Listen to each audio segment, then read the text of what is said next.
بنی اسرائیل کی قوم پر اللہ کا عذاب کیوں آیا؟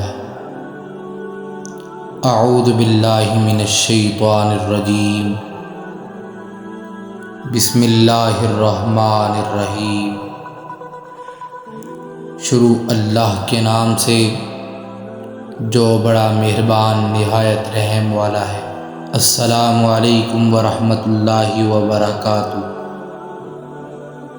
تو ناظرین، میرے تمام سننے اور دیکھنے والوں کو دی تنولی وائس میں خوش آمدید۔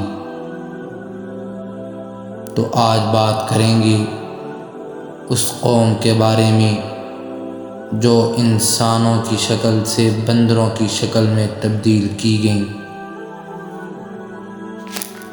یہ واقعہ حضرت داؤد علیہ السلام کے عہد میں پیش آیا، جب ایک قبیلے نے قوم بنی اسرائیل سے علیحدہ ہو کر دریا کے کنارے اپنے رہنے کے واسطے مکان بنا لیے۔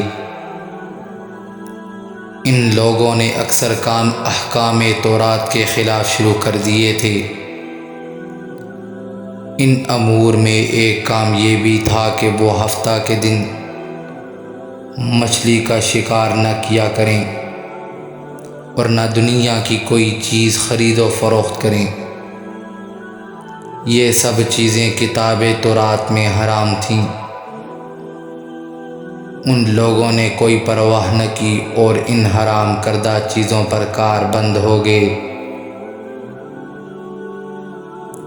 جب اس قوم نے اللہ تعالیٰ کی نافرمانی شروع کی تو پھر ان کی آزمائش کے واسطے اللہ تبارک و تعالیٰ نے دریا کی مچھلیوں کو حکم دیا کہ ہفتہ کے دن دریا سے نکل کر ساحل پر آئیں اور اپنے کھیل کود میں مشغول رہیں اور باقی دنوں میں دریا کے اندر چلی جائیں۔ پس خداوند تعالیٰ کے حکم سے ہفتہ کے دن مچھلیاں دریا کے کنارے ساحل پر آ کر پھرتی رہتیں اور باقی دنوں میں دریا کے اندر چلی جاتیں۔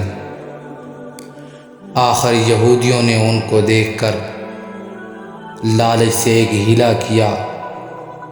انہوں نے دریا کے کنارے پر نہر کھود کر وہاں اپنے جال ڈالے، کیونکہ ہفتہ کے دن مچھلیاں دریا سے آ کر کھیل کود کے بعد دوبارہ دریا میں واپس چلی جاتی تھیں۔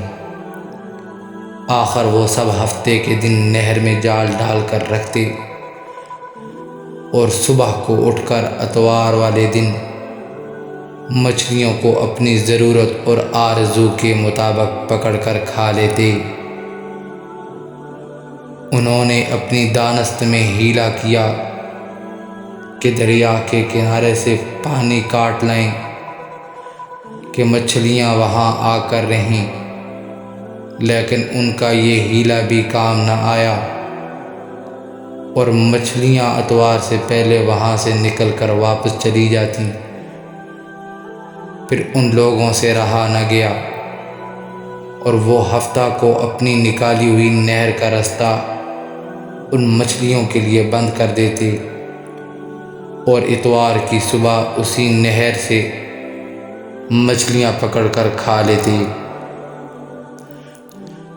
اپنی دانست میں بڑی دانش مندی سے کام لے کر اللہ کو چکما دیتے، لیکن اللہ تو ان کے تدبیروں سے خوب آگاہ تھا کہ جیسا وہ کرتے رہتے تھے وہ اپنے لیے عذاب الہی کو دعوت دے رہے تھے۔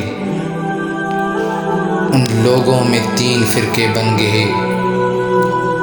ایک تو ان میں وہ تھے جو شکار کرتے تھے، اور دوسرے ان میں وہ تھے جو شکار سے باز آ گئے تھے اور نافرمانیوں سے برابر منع کرتے رہتے تھے، اور تیسرے وہ تھے جو منع کرنے سے تھک گئے تھے